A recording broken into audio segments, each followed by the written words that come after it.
One of the most intriguing sightings of the White Lady happened to a man by the name of Rod Vesey. Rod is your typical hard-working family man who never had much interest in the supernatural until late one summer night he had an encounter that would change him forever.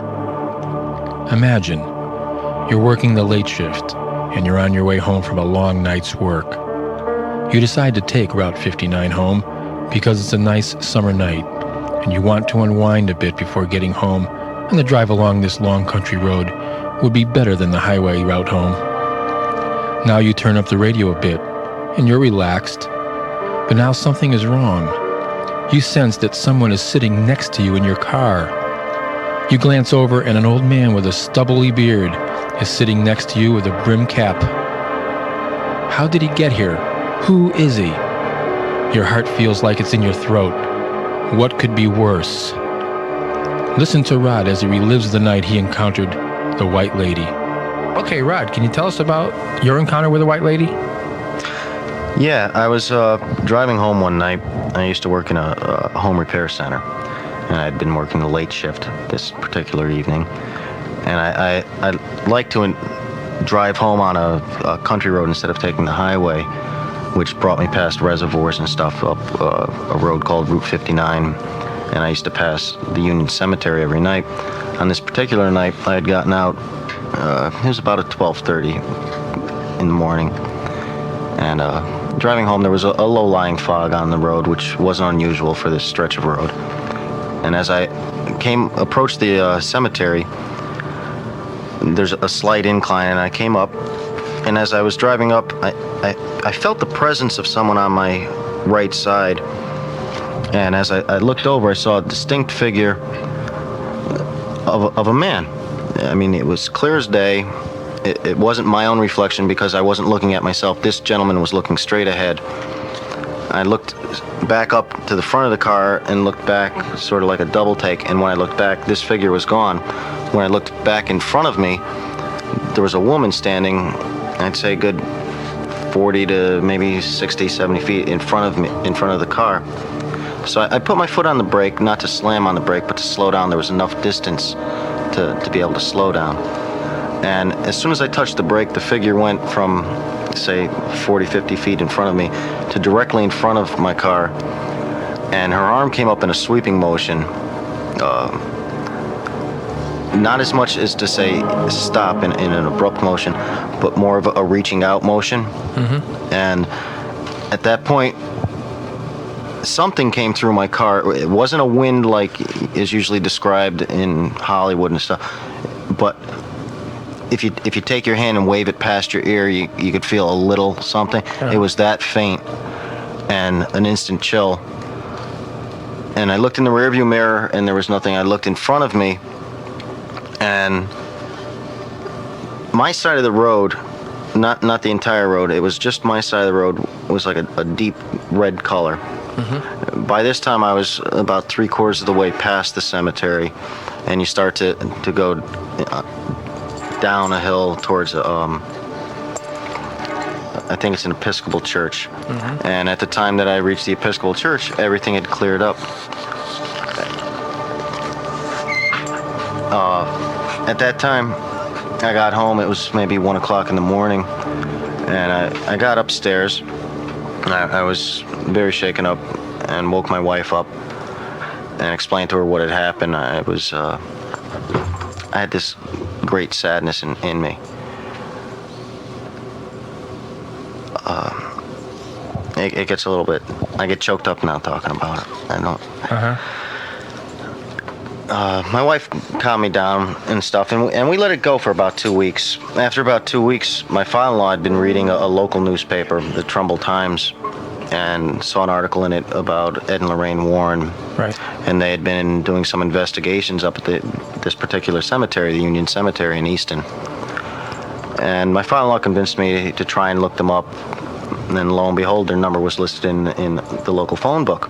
So I gave Ed Warren a call, and then he invited me over to his home and did an interview with me. And Ed and Lorraine were both very supportive of me, and they explained to me what had happened, that I wasn't the first person that had this experience, that this had been going on for over 50 years. and the activity has been increasing lately. And the part about the road turning red was something to do with a third dimension, which I still don't totally understand. But it made me more comfortable with it, more comfortable with the experience. Has that experience changed your life at all? Or? Yeah, I was never a doubter of quote-unquote ghosts or spirits. This just kind of reaffirmed that there is definitely an afterlife. Lorraine, can you tell us, as a psychic, your impressions of the graveyard itself and the phenomena occurring there?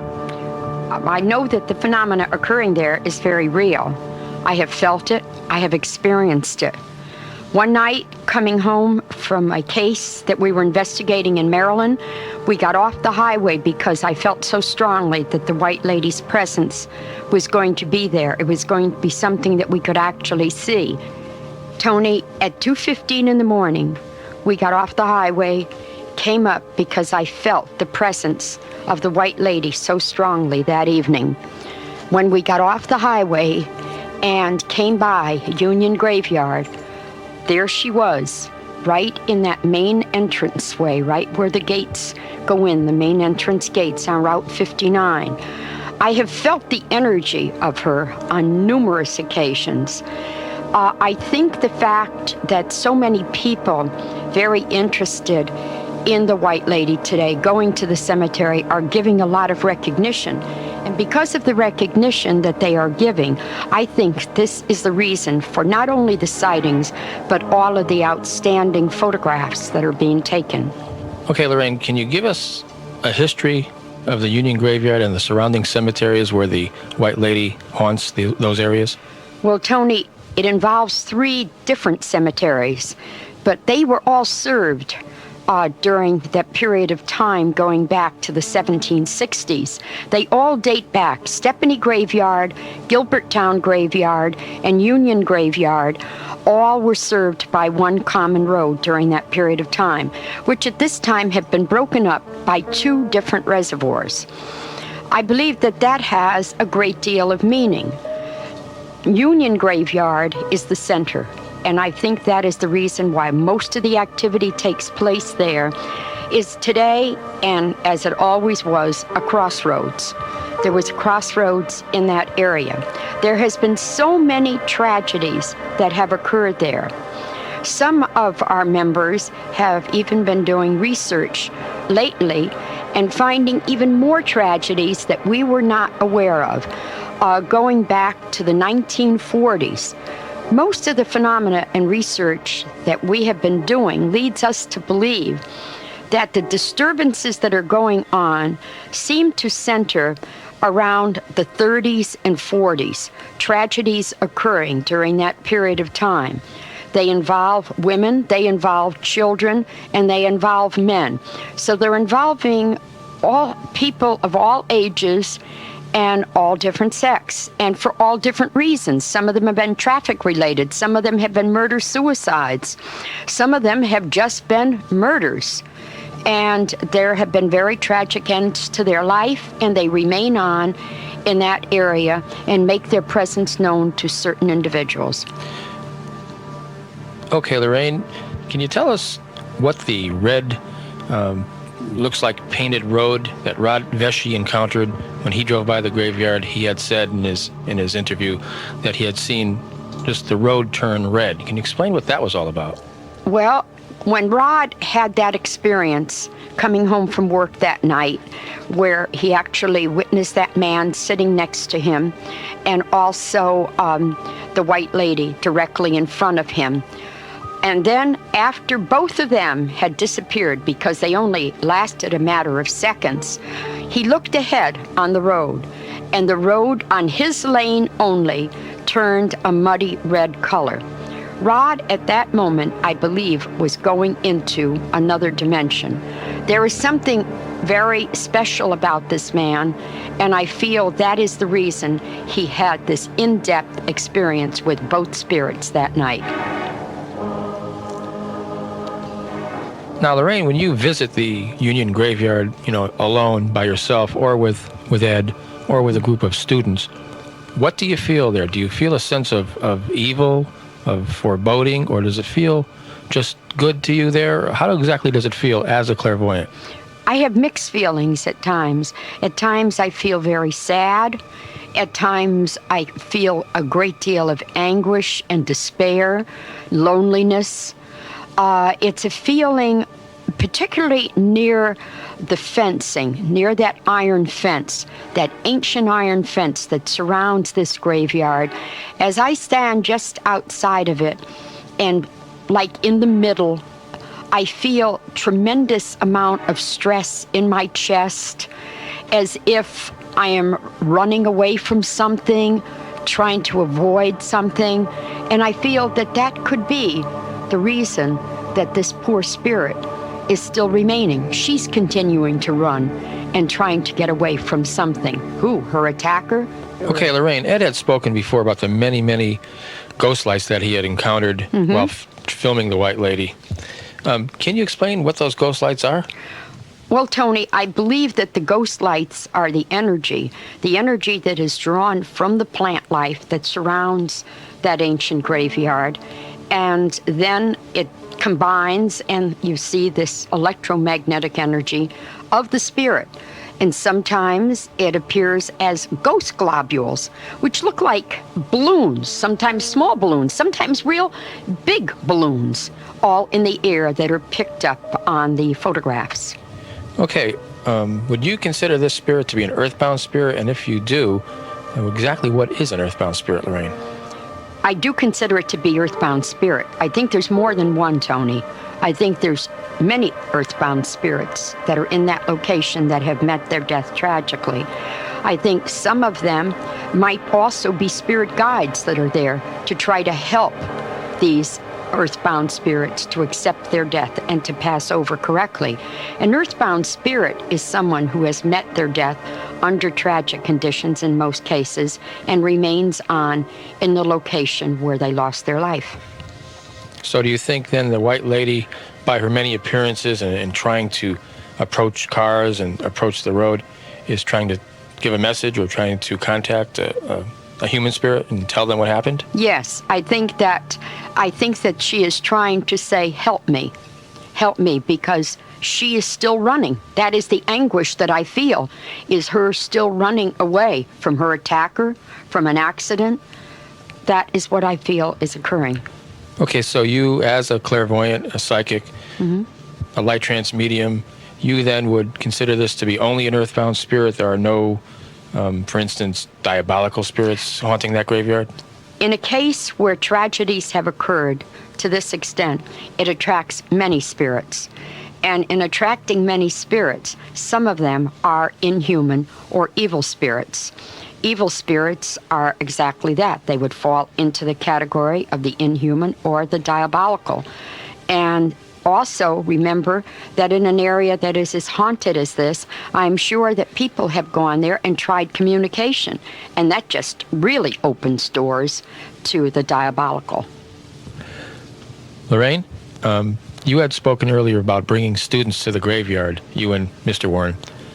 Can you tell us, as amateurs, what kind of preparation a student would do, or someone who wanted to visit a graveyard such as Union and take photographs and to enter the graveyard, for instance, at nighttime? What kind of precautions would they take, and what would they have to know as far as knowledge? Okay, for one thing, I never feel that young children should be taken there to take psychic photographs. I don't think young children should be subjected to haunted locations. People that are sensible, teenagers even is fine. High school students is fine, as long as they're being serious. Always take spiritual protection before you go there. When you go to the graveyard, go with an unloaded camera. Get to the graveyard, load your camera at that location. Take a full roll of film, take your film out of the camera, put it in the container, and send it through general processing. You are never taking a photograph of a ghost. The ghost is implanting its image onto the film, and you are giving the spirit every opportunity that way. Okay, does it matter what kind of camera they use? No, it does not matter what kind of camera they use, but we definitely do suggest taking the flash. But it does not matter. We have seen them do it with black and white. It's been done with high-speed film. It's been done with regular colored film. So it really does not matter, Tony. Okay, you had said earlier to bring spiritual protection into the graveyard. What exactly are you referring to, Lorraine? All right. For one thing, it would be the particular spiritual protection of the individual's own spiritual beliefs. I never suggest people go to any haunted location that don't believe in God. That would be pretty contradictory to say you're going to a haunted place where spirits are, but you don't believe that there is a God. So, be very cautious in that area. If you don't happen to be of Christian belief, make sure you are in the graces of that particular religion. If you happen to be of Jewish faith, you ask in your particular. There's only one God. There's just many roads to reach him. You had spoken earlier about how that the student or whoever never really takes a picture of a ghost, that the ghost implants his image onto the film. Can you explain that process to me a little bit more? Through mind over matter, or it is done through psychokinesis, which of course is the same thing. What you are doing is actually taking a picture of the soul mind. The spirit implants its image onto the film through the law of attraction.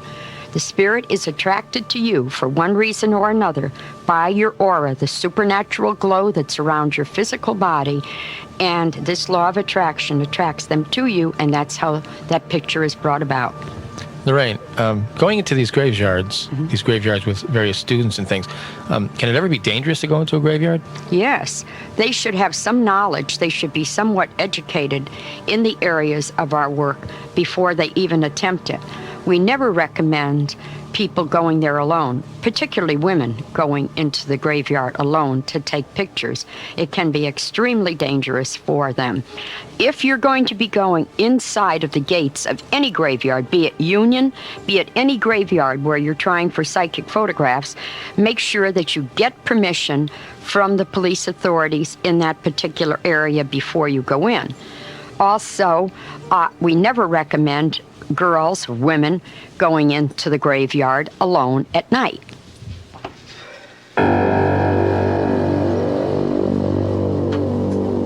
Over 50 years ago, the mysterious white lady was first spotted by the Barberi brothers, who lived in a house directly behind Union Cemetery.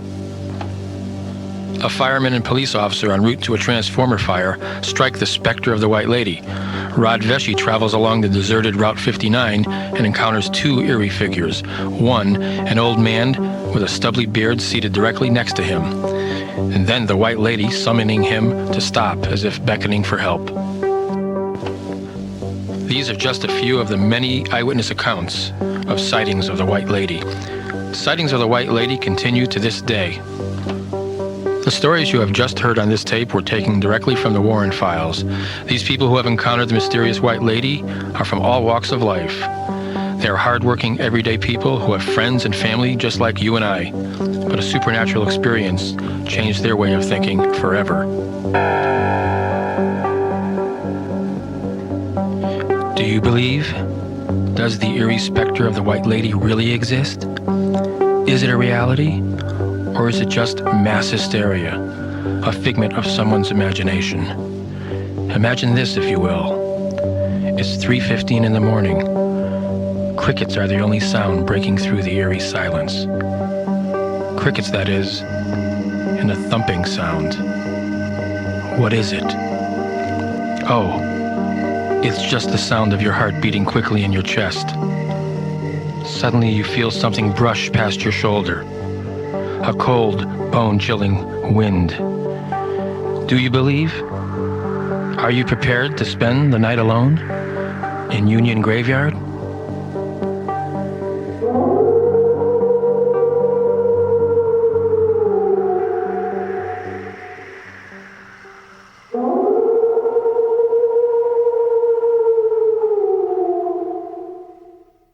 If you enjoyed the White Lady tape, we have a bonus for you.